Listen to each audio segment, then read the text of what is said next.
Hello, everybody. Welcome to Skeptic Haven. Please welcome our guests, Dr. Darrel and Ryan Kingston. Before we get started, I want to give a huge shout out to Sonny, who was generous enough to catch COVID, so I could come in here and get to interview these two awesome dudes. So yeah, thanks. That really taking one for the team there. Yeah, how you guys doing? Good. How are you? Good. Thanks for having us on tonight. Looking forward to this. Yeah, so Dr. Darrel and Mr. Ryan Kingston work for Recovering from Religion, which is a nonprofit, recovering from religion.org. Can y'all tell us a little bit about that? Sure. Ryan and I work as volunteers, and we're helping people recover from various aspects of religious indoctrination. We've been around since 2009. And Ryan, you're a certified helpline agent. Am I correct? No, I'm a small group leader. Oh, you're a small group. My total mistake. I knew Charlotte, that. North Carolina. Right. Okay. And I just learned today, Ryan, that we've hit 69 groups around the globe that meet regularly, at least once a month.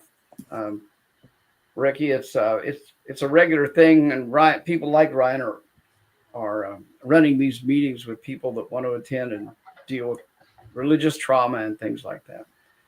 So anyway, there's a lot I could say about recovering from religion. I think the main thing is we help people with the psychological issues related to religious recovery. And we're not therapists, we're peer support, but all of our peers are very well trained. And if you do need professional support, you can come to another program of ours called the Secular Therapy Project, where you can find a real therapist who will not send you back to Jesus or tell you to pray about your depression or any other bullshit like that. I'll let Ryan tell you what he does, because he's important. He's in one of the two most important programs we've got.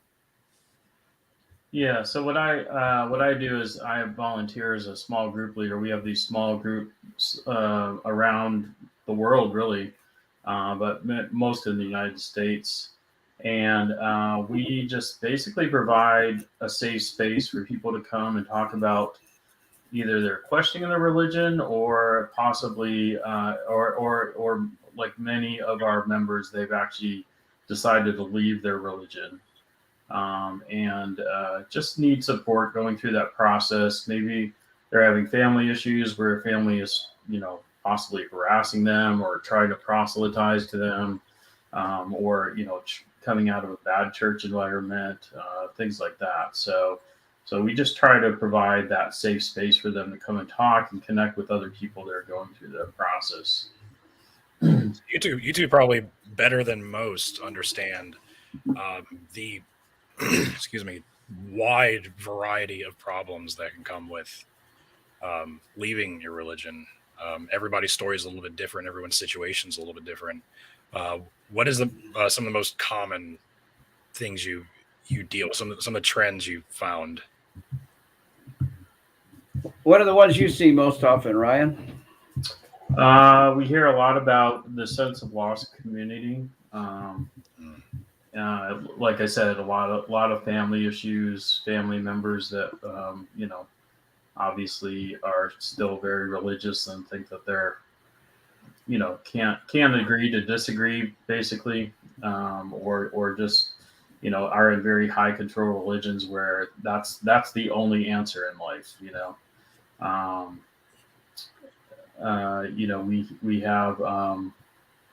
We obviously have, I'm part of the queer community. I went through this process myself, and found myself very isolated and alone when I was going through this process of deconstructing my religion.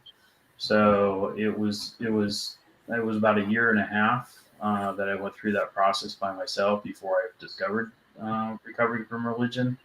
So it was nice to be able to connect with people that understood what I was going through. We get a lot of people that have been through some religious trauma. They, have maybe fear of hell still, or, a lot of shame issues, things like that, especially regarding sexuality, whether it's, heterosexual issues or LGBTQ issues. So those are the most common things. I also help lead the LGBTQ group for recovering from religion. So Awesome. I would put it hell, sex, and loss of connection are the three things that we see the most. And by far, I mean, 98% of everything that comes into us has got dealing with one of those three. And I don't know which is the most important. I don't know, Ryan, if you've got an idea, but sex is pretty high on the list. A lot of people come into us with sexual issues. Sure. But loss of community is a big one. And that's why the program that Ryan's in is so important, because we actually help people start building new community after church. And it's a regular meeting that you can meet once a month, come as much as you want or not come at all. I mean, we don't care. We've got virtual meetings. In fact, Ryan ran the last holiday virtual meeting that we did for Thanksgiving. Because, you know, if you have no place to go on Thanksgiving, it can be kind of lonely. And Ryan volunteered to run that meeting, and he will be running, correct me if I'm wrong here, Ryan, you'll be running the next, we call them virtual meetings, the next virtual meeting for Christmas. Is that true, Ryan? Yeah. Or people are just having anxiety and maybe about going to a family event, or maybe have chosen not to go to their family. Sometimes their families ostracize them, and sometimes they just choose, because it's so stressful, to not engage with family on the holidays. So they find themselves alone. Again, especially in the queer community, we find a lot of people get ostracized from their families, but that's also true of just people that have left their religion in general. They, the family may just ostracize them because they've left the religion, or find them, in some, in, like, I think the Jehovah's Witnesses, I think they call them apostates, where, they're just cut off from their family. So, we see that among Mormons, Jehovah's Witnesses, Seventh-day Adventists, Muslims. We do get a fair amount of Muslims or ex-Muslims contacting us through our chat line, which is a different program than the support groups. But we have a lot of virtual meetings. In fact, if anybody's listening to this tonight and you want to join a meeting, there's one probably happening within a day, or at almost any given day of the week, you can find something. And many of them are virtual, and that you could join them just like we're talking here right now and interact with other people. We have one in Sydney, Australia that usually gets 5 or 6 countries of people calling in and on Zoom. I don't know. Is yours still virtual, Ryan, or is it face-to-face? Yeah, and we started virtually because we started just as COVID hit. So, a lot of the newer groups have only known virtual, and Right. in North Carolina, I'm in Charlotte, so it's a pretty big city, but we get a lot of people that are in the surrounding areas and the more rural areas that would have a problem. They're just distance-wise, it wouldn't make sense for them to come to a meeting in person. But we get people from all over the United States, so it has its pros and cons. It's nice to be able to meet people face to face, but in this new world that we're living in, it also has its pros, because people can literally tune in from anywhere to any meeting that we have virtually. So yeah, that's kind of a good segue. We were talking about Christmas a minute ago. Mm-hmm. Christmas is obviously a very different time from back when you were religious versus from now when you're not so much anymore. Do you see like an uptick in issues regarding Christmas when you get calls and emails and things like that? We see, we've been doing this for 13 years, and every year we get an uptick in Thanksgiving and we get an uptick around Christmas. And it's almost always related, of course, to loneliness, loss of connection with people during this holiday time. Yeah, we definitely see it. In fact, it is something we've been thinking about and working on for so long that we decided this last year to try something different. And we raised funds. We had a fundraiser last spring, and we put that money towards buying a billboard, and we put a billboard up this week. So I saw that. Yeah, isn't that cool? It's really cool. First one we've ever done. And part of the reason we chose this time of year is because that's when people seem to need this the most. And it was a good time to test and see, are people finding us that way? And we can support people at a really important time when they really need support. We're going to look, it's only been up a couple of days. In fact, if you want to see it, you can go to recoverfromreligion.org and on Facebook, and you can probably find it pretty easily. Just look us up, Recover from Religion, on Facebook. And I saw it today just randomly scrolling. I was like, oh, well, look at that. Huh. Yeah. We've had something like 1,000 views on the page that we've posted on, and we've had close to 500 shares. I have never done anything in my life that had 500 shares. So, wow, it really, and it's because we've got around 300 volunteers that work for RFR, I'm sorry. And they help repost, and, they're supportive and try to make sure everybody knows about this. So yeah, we have about 300, and they're all trained, very well trained volunteers that are trying to support our mission. Awesome. Oh, stop it, you. What's that? I've struggled with my religion. Bradley says, I struggled with my religion ever since I came to a Catholic school, but after 21 years, I'm finally going through deconstruction, and it's nice having people like that who will help guide me. Good. Well, congratulations. I'm glad you found my shenanigans helpful. Really do. It's always encouraging to hear. Yeah, so we talked about connection and disconnection. Or is there more you want to say about that? Yeah, Ryan and I both had some ideas we'd like to throw out for those who are watching us tonight to help them ease their way through this season, and maybe even find good strategies for making it enjoyable. I mean, we don't guarantee that you can overcome all the challenges of the holiday season, but we do think the goal is to, get back to enjoying and celebrating, just celebrate. It doesn't matter whether you're a Christian or a Muslim or a Hindu. It doesn't matter what you used to be. You still want to be with people, and you still want to enjoy a season that, especially if you're born and raised in the West, it's a holiday season. It's a time to get out and do fun things and enjoy people you might not have seen all year. And we lose that. And sometimes we lose it because of what other people do, but sometimes we lose it because of what we do. And that's the part I think Ryan and I want to talk about. What can we do to make this a more enjoyable time for ourselves? Anyway, that's where we'd like to go. Ricky, if you got any thoughts on that, or Ryan? Yeah. What are some strategies that you can think of that we can utilize to help avoid maybe unnecessary conflict, either a family member or even with your own internal dialogue?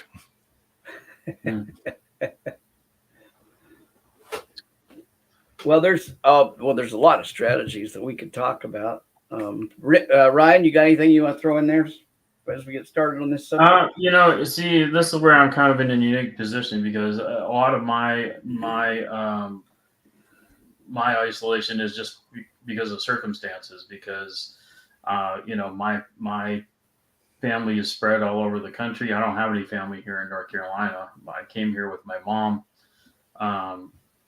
We came here from California, and she lived with me for 10 years. She had a stroke and lived with me for 10 years, and she actually passed away 3 days before Christmas time. So that was my first time I'd ever spent a holiday alone, was 3 days before my mom died. So wow. And it was because of the holidays, all my friends just kind of disappeared, and so here I'd just been through the loss of my mom, and like everybody just disappeared. So it was hard, because I was alone, and usually when somebody passes away, you have friends and family that kind of surround you, and that didn't happen. It was very dark and isolating, and And since then, just because of health issues and things like that, I've spent a lot of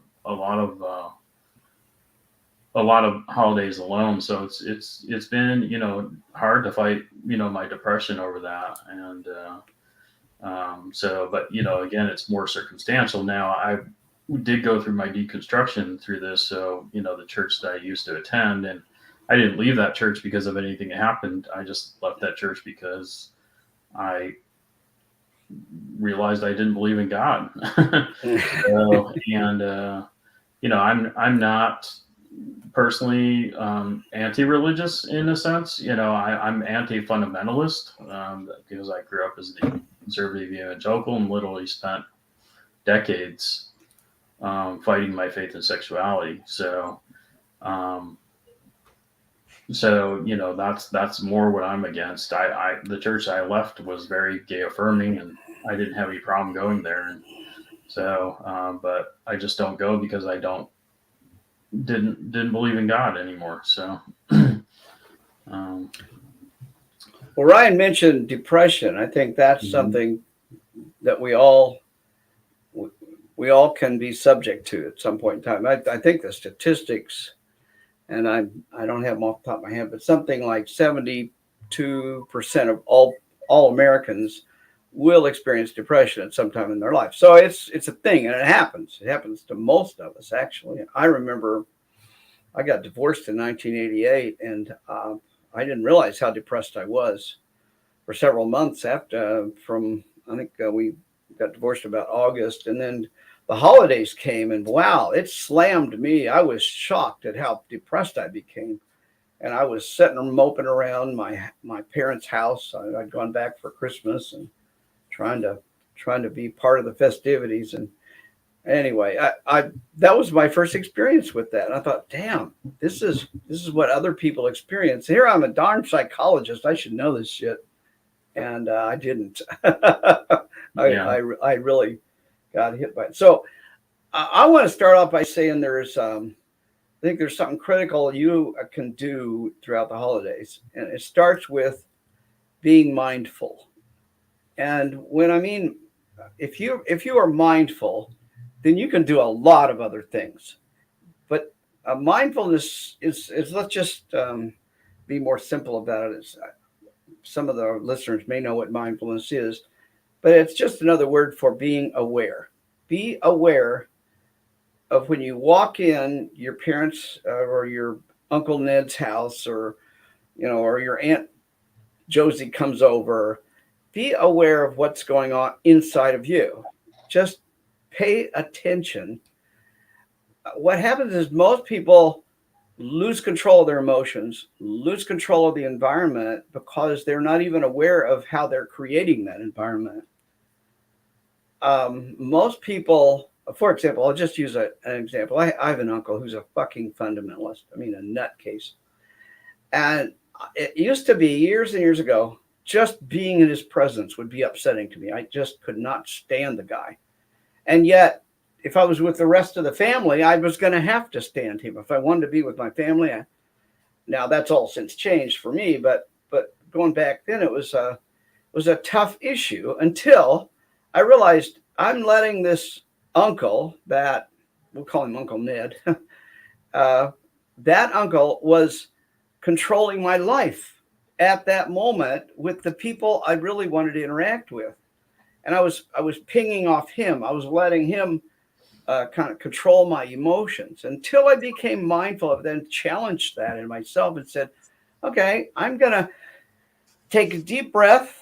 I'm going to re-engage somebody else, and I'm going to try to ignore or reposition myself so Uncle Ned is not a part of my visual field or my auditory field, or I'm going to do something. I'm going to go in the kitchen with my mom and help her wash dishes and just talk to my mom. I'm positive Uncle Ned won't go in there. He never did a dish in his life. So, there's that kind of being mindful and aware of what's going on so that you're not creating more of the problem because of your unawareness. I think that's like the bottom line issue for people to learn right now or to practice as they go through this holiday season. And we are not responsible for everything in our environment, but we are responsible for some of our environment. And I think that's what Ryan and I want to throw out here tonight, is that we can take charge. For example, why is Ryan running a group meeting? You know, in part, I think, correct me if I'm wrong, but Ryan's found that it's like a lot of us do. Ryan's found it a therapeutic. He's taking control. He's doing something. He's not sitting around and crossing his legs and saying, "I don't have anything to do." So I shouldn't speak for you, Ryan. I should let you speak for you. Yeah. So no, I think that's an important point. I think, you know, sometimes sometimes we deal with triggers, you know, emotional triggers by avoiding them, but you know, and that might be appropriate for a situation, but my take on it is it's better that I learn to take back the power from those triggers. You know, I mean, I don't see any reason why I couldn't go to a Christmas Eve service at a church just because of the tradition and pageantry of it, not necessarily because I believe those things. Especially if that's what, if I was with my family and that's what we were doing. So, not let those things trigger me. As long as I'm not in a position where I'm being proselytized to or judged or things like that, then, those things are fine. I think those things, that's kind of a healthy attitude to take, is to not let those triggers affect you. So, somebody tells me they're going to pray for me, as long as it's not, they're going to pray for my soul to not burn in hell, but, maybe they're praying for me because my grandma's sick or something. I just take that as, well, that's the way those people tell me that they care about me. So I think it's important to try to not, I have a saying, the saying goes, choose your battles wisely. Well, also choose your enemies wisely. Or not, they don't have bad intentions toward you or insidious intentions, then don't let those things affect you. So, right. I think that deals with or touches on another issue that's related to all this, and that is boundaries and boundary setting. And I think most people know what we mean by boundaries. I have my boundaries. We don't talk religion. People have this kind of boundaries in families. You don't talk religion and sex at the dinner table. Or not sex. Well, that too, yeah. You don't talk religion and politics at the dinner table. Well, that's kind of a boundary for everybody. But we also have our individual boundaries that we set. I'm not going to talk with Uncle Ned about anything except baseball and football. Those two things we can talk about. Right. But we ain't going to stray. I will not stray off. Yep. Now, here's the second part of boundary setting. And this is something most people forget. And I hear this as a psychotherapist. I'm retired now, so I don't do therapy anymore. I do coaching, but I do a lot of, I still hear it. I set the boundary with my uncle, or set my boundary with my aunt, and they still violated it. Well, the problem is probably you didn't enforce the boundaries. I can go out and put a stake in the ground and say, this is the edge of my boundary, and to my neighbor, don't cross it. But they can cross it all day. If I put barbed wire up there, they're probably not going to cross it. And I'm not saying put barbed wire around things, but I am saying that most people forget setting boundaries is the first step. Maintaining boundaries is the second step. And that means when Aunt Sally says, Darrel, would you say the prayer before we sit down to eat? And she knows damn good and well I'm an atheist. And I'm just saying, I've had this happen to me, so I know this happened. I will say, no, Aunt, I will not say the prayer. Thank you. You can have somebody else say it.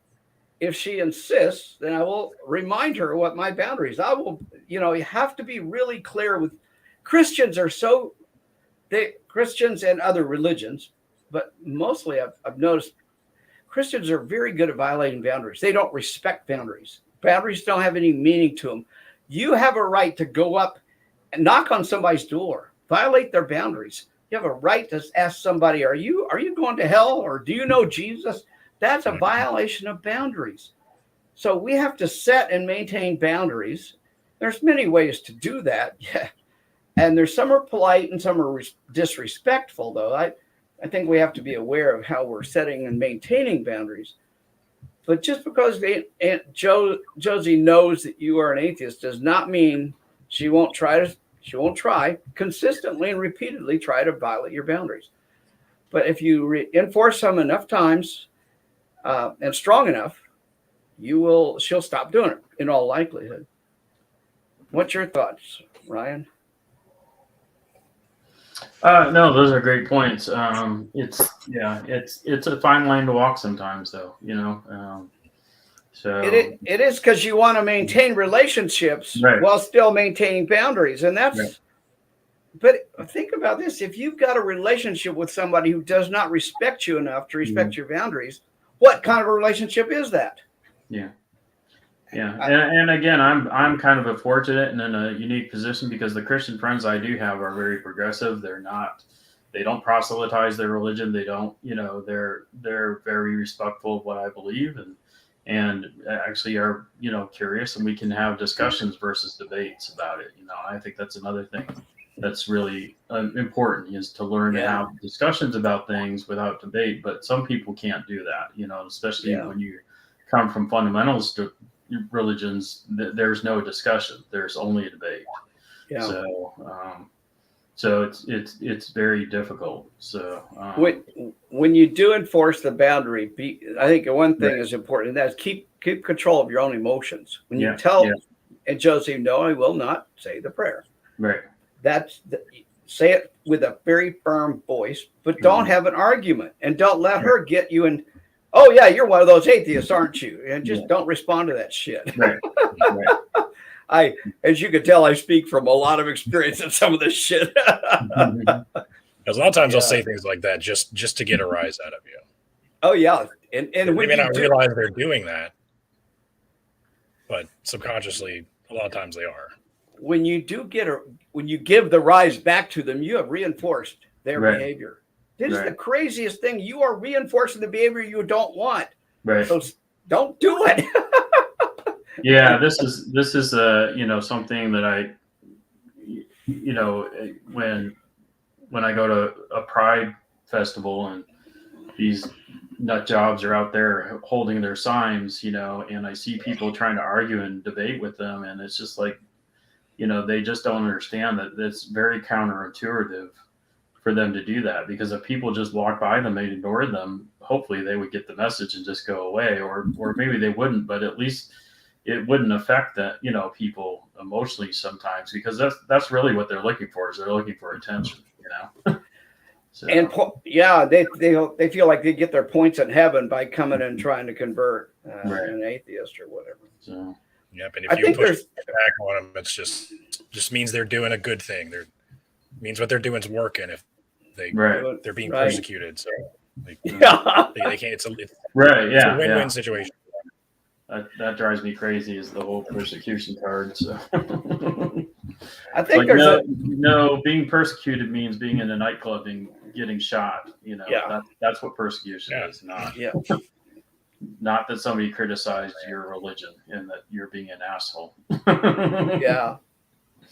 I think there's another aspect to this that I call taking positive control, and that is, we do it with children all the time.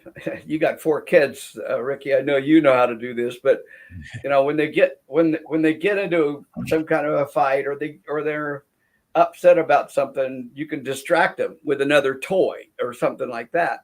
Well, adults can be distracted too. So when you see the shit getting ready to hit the fan, in some family discussion or whatever, you can always play the old game of, you remember that game that we used to play as kids, Risk, where we all tried to kill each other on the board game? Let's go play that. And that works. And doesn't always work. But if you can talk, a significant portion of the group to go in and play in another room a game that you all used to enjoy, you can diffuse that kind of behavior that happens. In family therapy, we, looking at families, we look at family systems, and we see behavior patterns that recur from generation to generation. The same behavior patterns. For example, my great grandfather was abusive alcoholic, and my grandmother, and then I had this history in my family of abusive alcoholics from generation to generation. I have one sister-in-law who's married 3 alcoholics in her lifetime. So, there's a pattern of behavior you see here. And those are big patterns, but there's small patterns too about, okay, we're all going to get together, and within an hour after we finish eating, somebody's going to be in a fight. And you see that in some families, or an argument, or somebody's going to stomp out of the house and slam the door, or there's these patterns, and they happen every Christmas or every Thanksgiving or every time the family gets together. Well, in psychology, we have something called pattern interruption. If you can interrupt the pattern before the pattern has a chance to get steam going, then you can enjoy your holiday a little bit better. And whether that's saying, let's go play a game, or another thing I've noticed is a lot of communities have these Christmas light displays in city parks or even around churches or stuff. I don't care. And years ago, when I had to go visit my intolerably fundamentalist in-laws, I told my wife, look, I'll probably go crazy if I have to stay in that house all night long, but I'm going to suggest we go take a walk down to the light festival. It was just a mile or so away. So we got in the cars, and the whole family went down there, and we took a walk. And when we got back, we were a little bit tired. We all sat down. We had some dessert or leftovers or whatever, and we talked about how beautiful the lights were. And there was no conflict, no discussion of, religion, nothing. And it was actually quite enjoyable. It was one of the last Christmases I remember with my in-laws before I got divorced. That was actually an enjoyable Christmas. And I'm going to take credit for that, because I simply made a suggestion that most people got on board with. If I recall, my father-in-law, who was not in good health at the time, stayed back, but it didn't matter. We all interrupted the pattern. So if you think about what are the patterns in your family or the gatherings, the same thing always happens. We always seem to have an argument. How can we interrupt that pattern? Have you seen this? I don't know. Ryan, you probably haven't, because you're not involved in our family as much, but Ricky, have you seen this? Yeah. When I lived with my mom and my 2 sisters, we definitely had those issues. I used to bring a friend home from college with me, because I found it helped buffer the, they were more on their best behavior, and there was no arguments and fighting. So, some of it's just normal family dysfunction. I don't know if normal and family dysfunction go together, but sometimes it's just human behavior. Yep. So sure is. We got a question in the chat. Okay. Believers and non-believers, is there more seasonal affective disorder in atheists from your experience? That is a great question. And as you know, we talked about talking about that earlier. I haven't even got to that yet. Yeah, let's talk about seasonal affective disorder. No, I don't think there's any correlation. I've never seen a correlation. And if there was, I'd be suspicious of what the root cause is. I don't think it's being an atheist is the root cause, that's for sure. But what I do think is loneliness is more prevalent at this time of year in many atheists. Now, if you're already prone to being affected by the loss of sunshine in long daylight, then you're going to be, it's kind of a double whammy. You got the loss of sunshine, or staying indoors more, and you have far less social contact and social stimulation. So it kind of leads to something, because it's not seasonal affective disorder. Some people have it, don't get me wrong, and some portion of atheists have got it, don't get me wrong. That's all true. But for most people, it's loneliness, it's social isolation, it's lack of sunlight, and probably lack of exercise, because all those things change in wintertime. So this goes back to my earlier thought about being mindful. Be mindful. How much exercise are you getting now versus what you were in September? I'll bet there's a significant difference. How much sunlight are you getting now versus what you were getting in September? That is objectively different. So to be mindful is to think, oh, I need to get outside. I need to get some fresh air. I need to take at least a 1 mile walk every day or every 2 days or, whatever. And I need to get sunshine. That's a really important thing. And the second thing that goes along with that, and this is a bugaboo of mine, take some damn vitamin D. Everybody should be taking a vitamin D pill every day of the year, but especially in winter, because all the studies show we are, almost all of us are vitamin D deficient in wintertime. Virtually everyone is, because we're not getting the sunlight that our skin needs to manufacture the vitamin D. So that then, and we know vitamin D has a big impact on immune systems.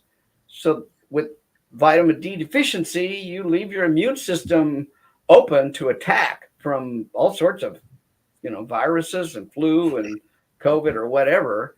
So it's not going to stop it, but it's certainly going to give your immune system a way to support you against potential hazards in the environment. I know we're not here to talk about physical health, but if you can't separate some of these other issues from physical health, and I think that's an important. So get outside, get some sunlight, make sure you're taking plenty of vitamin D, get some fresh air, and get some exercise. Those are just really common sense kinds of things that can help people deal with the social stress that may come next. I'm getting 2 miles of walking or running or some kind of exercise every day before I go to see my mother or my mother-in-law or my dysfunctional family. You will survive and feel better through that if you're physically prepared as well as mentally prepared. You can't separate those two. I heard a motivational speaker a few months ago who said, when you change your physiology, you change your psychology. So, that's definitely something I'm trying to work on myself. I've had a lot of health issues since my mom passed away. It was very stressful and took a lot out of me because I took care of her for 10 years. So, after she passed away, then I started having serious health issues. So, and part of it was because, the things that she was dealing with, it runs in my family, and, I was not taking care of myself. So, but, it'll be 8 years that in 10 days that my mom passed away. And, all I could think about when she was alive was that my life's going to go back to normal when she passes away, and that didn't happen. And it's been a struggle, and dealing with the holidays is again, this is the first year that I haven't just totally loathed the holidays from coming in, and I get to do my birthday in between it all. My birthday's on the 30th, so oh my God.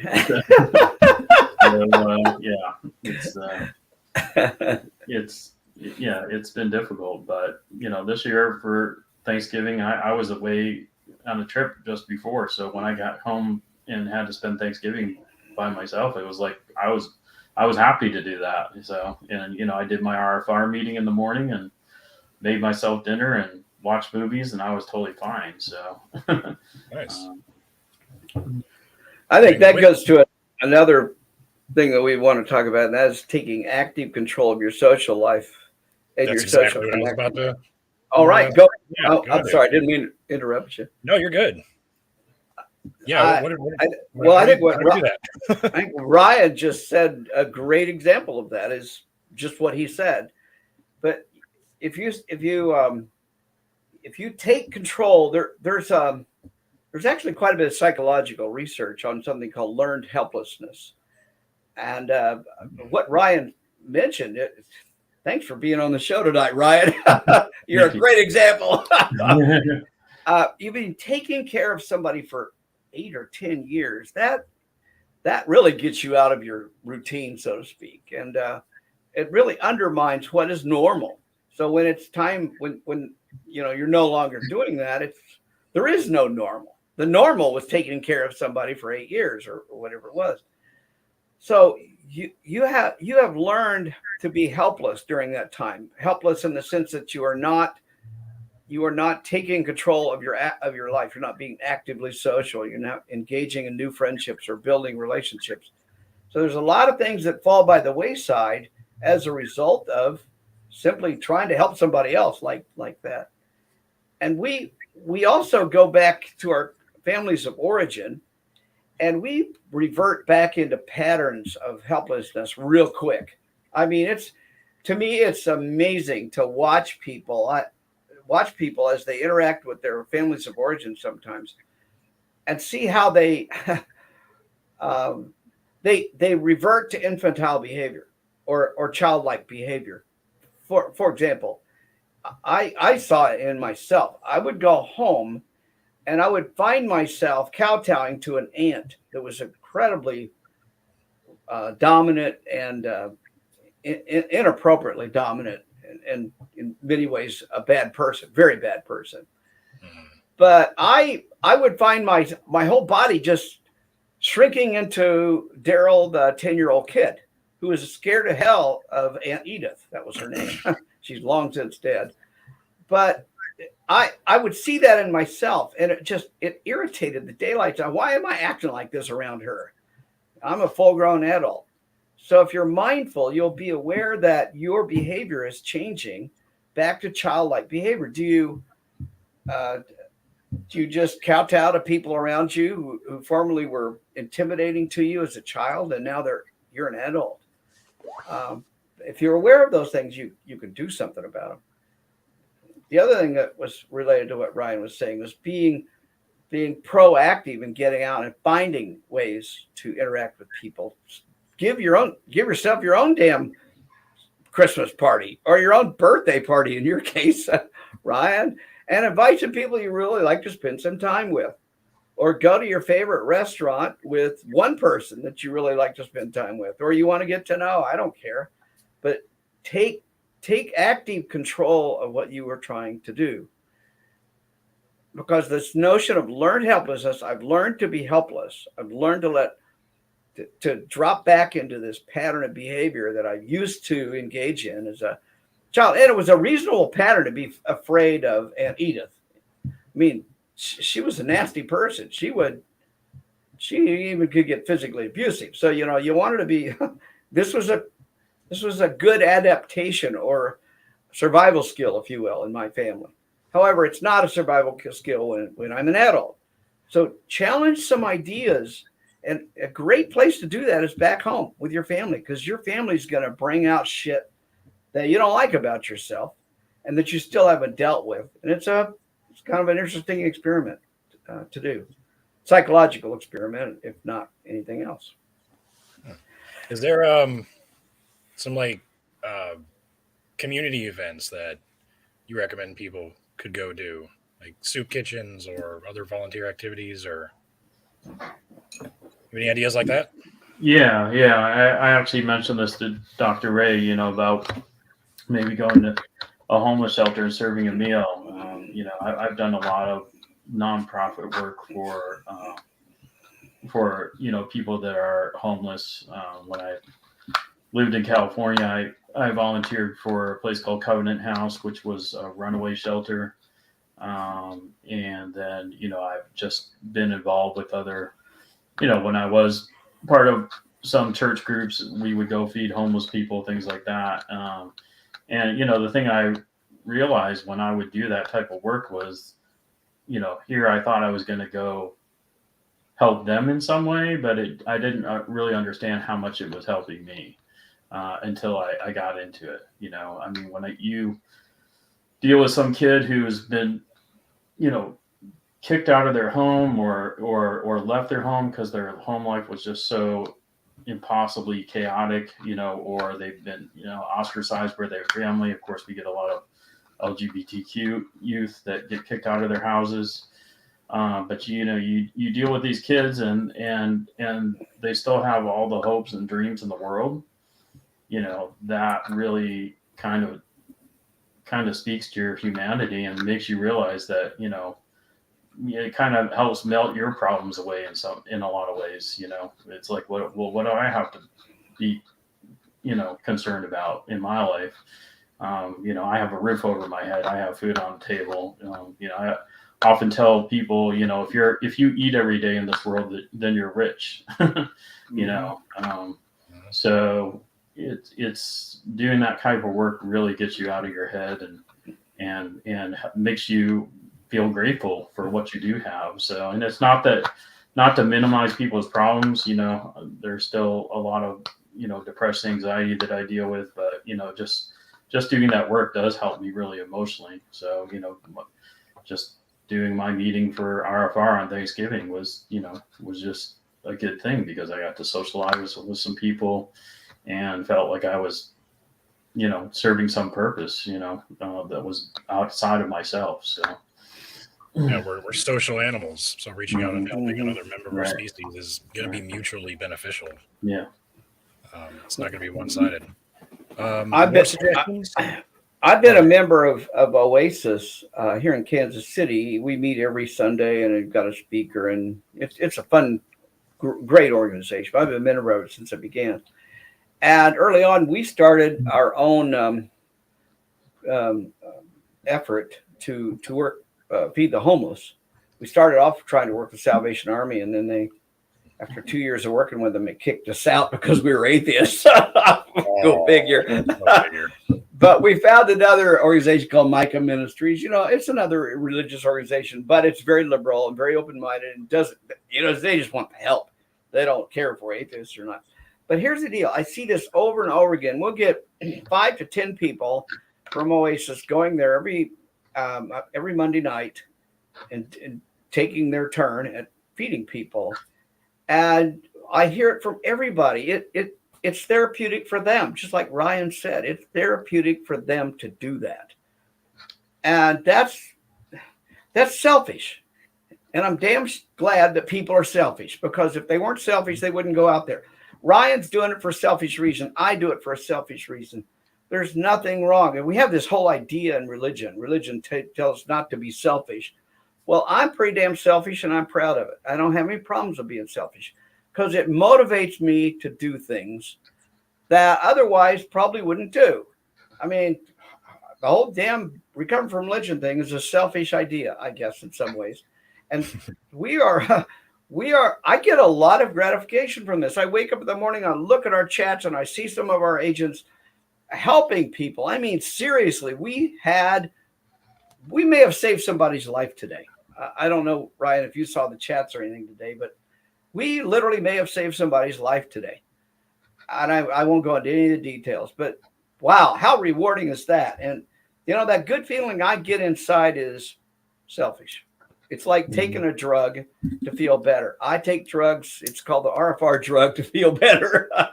And I think that's kind of what Ryan is saying as well. Yeah.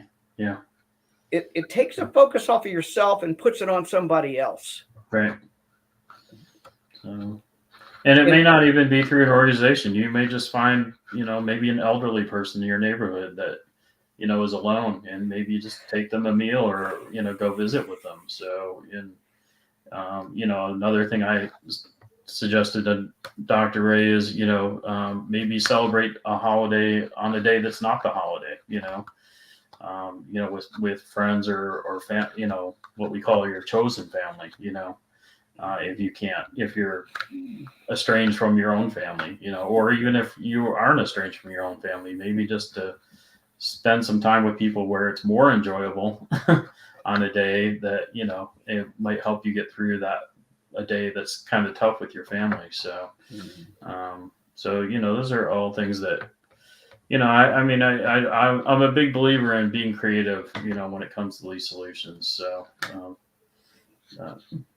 volunteering at an animal shelter too. Yeah. Yeah. I used to do that. I miss it. Nothing like that around here, though. There's one elephant in the room we haven't really talked about, and that is children and support for parents during this time. I think Oh yeah. that's pretty tough. I've got 2 kids. I've got 2 grandkids. I grew up in a family of 4 boys. We were talking about that before the podcast started. Yeah.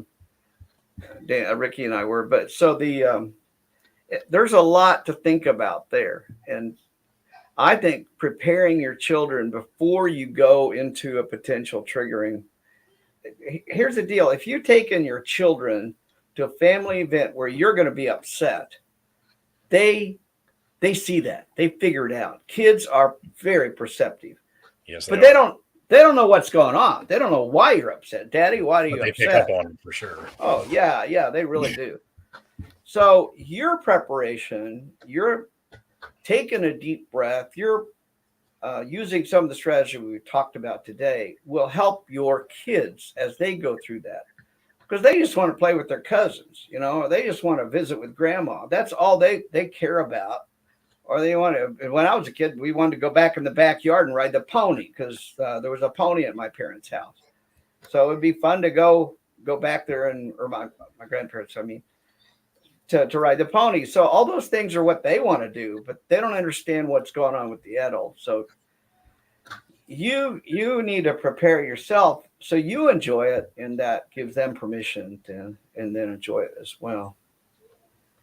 And I think there's some other things you can do. There's one other thing I didn't mention earlier, Ricky, that is the notion of mental preparation, and that is to visualize, to take a deep breath, do it several days before you're going to go to their house or do whatever this event that could be triggering to you. But play out in your mind, visualize it as you take deep breaths.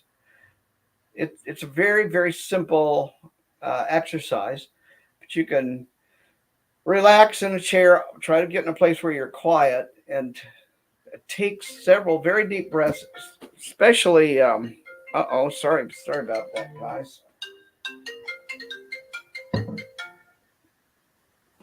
Damn it, thought I turned my phone off.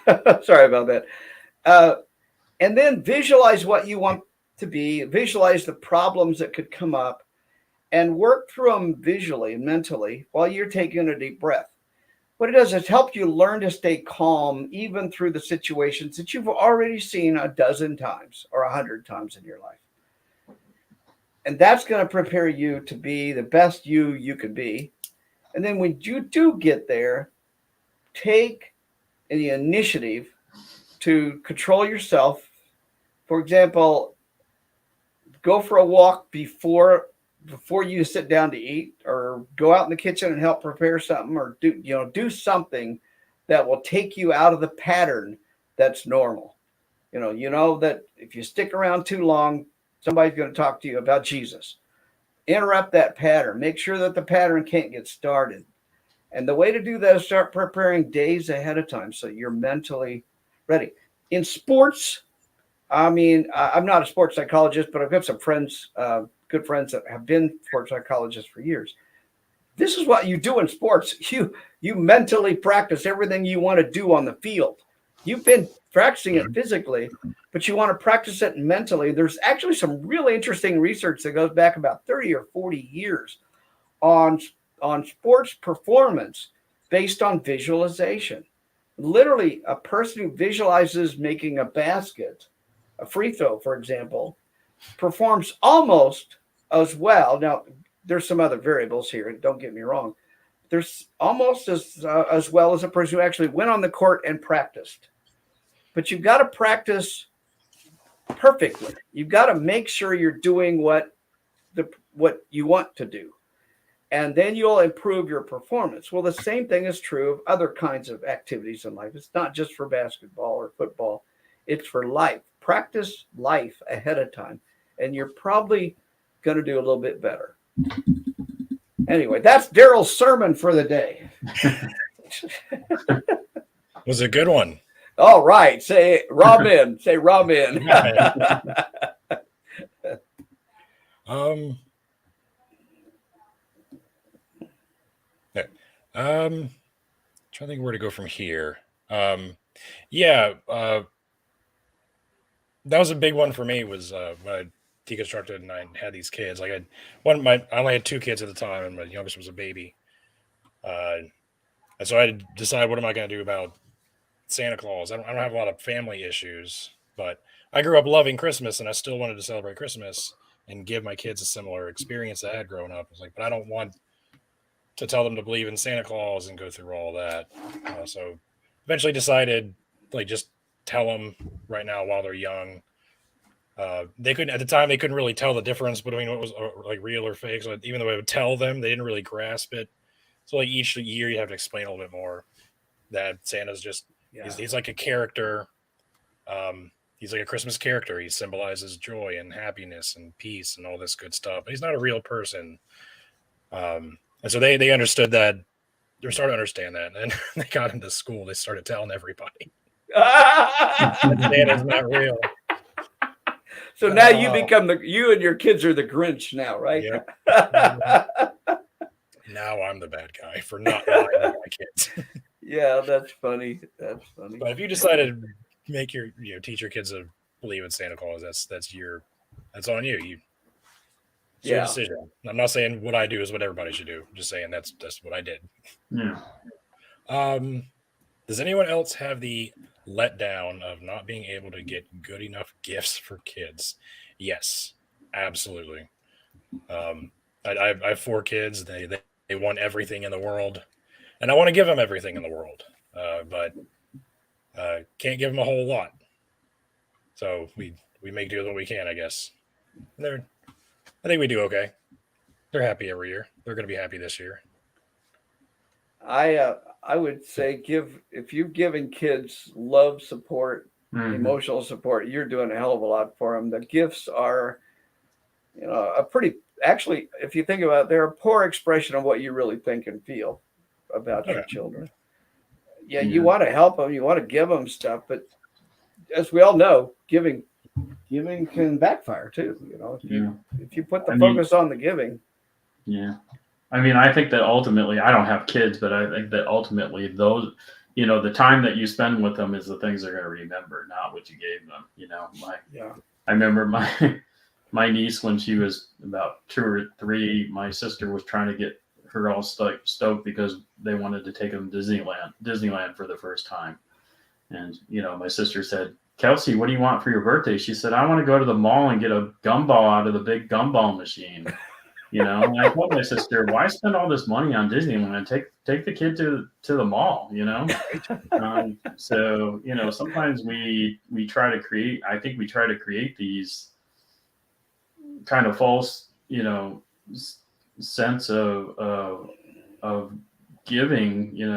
When it's when that's not really what they're going to remember. They're going to remember the time that you spent with them, and that. Yeah. So. All right. So we're at the 1 hour mark. So I wanted to get some final thoughts. And I would close out the show. I'd like to just emphasize to anybody that's listening that Recovery from Religion is here to help you. And all of our services are free. We don't charge a dime for anything. Of course, we could use more donations and donors. So if you feel like donating, go to Recover from Religion and hit the donate button. But our donors give us what we need so we can support you. So take advantage of our services, take advantage of our well-trained volunteers. And if you need extra help, professional help, go to Secular Therapy Project and find a good therapist. All of our therapists are well aware of religious trauma. They understand the issues that we've been talking about here tonight, and sometimes in some detail because they themselves have gone through it sometimes. But that's not the key. Just we are here to help you, and we want you to feel free to come. I would also encourage people to look at a couple books. Of course, the best books ever written on the subject was The God Virus. Go find out about, because I actually deal with some of the issues we've talked about tonight in the book, my book, The God Virus. And there's a lot of psychology behind what we've talked about tonight, and most people they just don't realize how much they can take control of their lives if they just understand a bit about what the brain is doing, what the family patterns of behaviors are doing, and things like that. So anyway, that's my 2 cents. Ryan, you got anything you want to throw in there? Yeah, I mean, to me, the best work that I do at recovering from religion is just provide a place for people to listen and try to understand what they're going through. I have a saying, there's a big difference between people that are understanding and people who understand. When I came out finally in my 40s, I had tried to be somebody else for 40 some years or 30 some years. That was the first time I sat down and talked to another gay person about being gay, and it was, a world of difference. I would try to explain it to my straight friends and they just couldn't understand. They tried to be empathetic, but they couldn't really understand what I was going through. So, and it's the same thing with recovering from religion. When I finally got to talk to people that were going through some of the same process that I was going through and deconstructing my faith, it was a world of difference. So, that's, we get good training at RFR, but that's the probably the biggest thing is just making those connections with other people to understand what you're going through, so. Hey, also, Ryan, when's your next meeting for the virtual support group for Christmas holidays? It's going to be on Christmas Day, I think at 11 Eastern time. Okay, 11 o'clock a.m. Eastern time. Okay, Yeah. And how would people join it if they want to come? Oh, that's a good question. Not when I was prepared to. I know that we have it. I don't know if they have it set up on Meetup or not. I would say just call our helpline or contact our helpline, and they'll get you the link.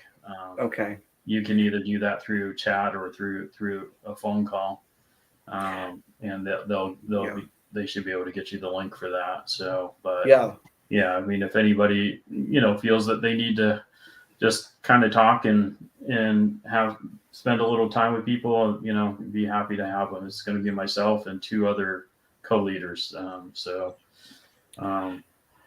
all of our meetings are on meetup.com, and there's other avenues you can come into it. There's one other thing we didn't tell anybody about. Let's throw that in here, and that is we have an online community, and it's private. It's not on Facebook or any of those other places. It's on our own private. It's called Slack. And if you want to connect with other people who are going through the same thing, maybe you're an ex-Mormon, maybe you're an ex-Baptist, maybe you're ex-JW, Jehovah's Witnesses, or whatever, and you're in the LGBTQ community and want somebody to connect with, or a woman, and you want to connect with other women. We have a whole list. I think it's 23 different subgroups, and you can join us. All you have to do is go to our chat line, chat in with our chat agent and say, I heard Darrel telling me about this on the podcast, and I'd like to join one of your online communities. And you'll be able to come in and join several of them if you want. You can join the LGBTQ one, you can join the XJW one, whatever fits your purposes. And then you'll be able to interact and connect with people literally all over the world who are probably going through the same thing you have or something similar. That's another service we really didn't tell you about earlier.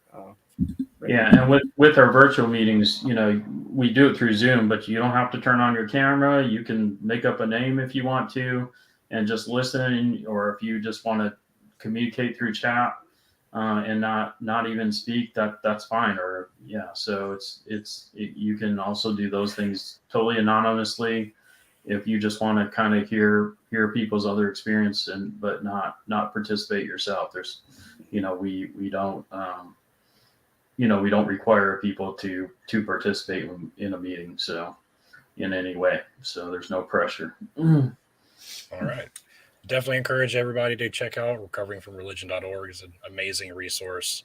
There's something there for everybody, pretty much no matter what you're going through. Spend quite a bit of time on there just looking through and seeing what all there is, and it's a lot. So I definitely encourage people to check that out. Before we go, I want to thank the patrons: Michael Wiseman, Kathy Cotton, Cindy Plaza, Deborah Grace, Sunny Shell, Aaron Coalson, and Phil Calderone. Sorry, I know I botched that. Thank you guys for supporting the channel. Thank you, Dr. Dale Ray and Ryan, for coming on the show and Thank letting me you. interview. All right.